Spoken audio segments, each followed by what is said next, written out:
Good morning, City Church. Glad to be with you this morning, welcoming you into this time of worship and glorifying God. Soon we'll be meeting. We're excited about that. Hopefully September 13th. But I wanted to share with you something that I've been reading in Luke 5. It's been particularly meaningful to me. It's the story of Simon Peter, and I would say it's of his eyes increasingly being open to the power and scope of Jesus, right? Simon has been with Jesus. He's been fishing all night long. He hasn't caught a fish. He's super tired. He's irritated. And Jesus is using his boat to preach. So he's having to wait for Jesus to finish preaching. And then when Jesus is done, he says, Simon, I want you to push your boat out and go into the deep and let down your nets. Now, you and I and Peter would all be irritated because at that point, Peter didn't have the scope of Jesus' power in mind. So he said, we've been fishing all night long. We haven't caught anything, Lord.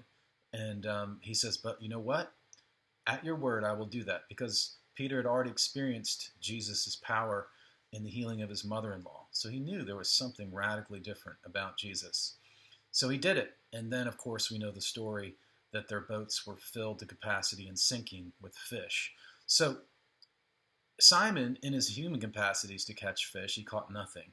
And it was reasonable in a way in doubting Jesus from a human capability perspective. But then his eyes were opened, and he saw that Jesus displayed the power over all creation. And he was dumbfounded, which was the appropriate response. What did he say? He said, depart from me, for I am a sinful man, O Lord.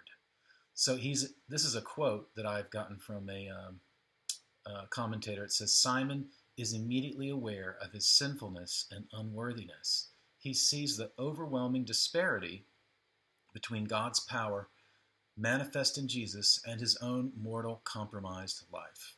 So what does that mean for you and I?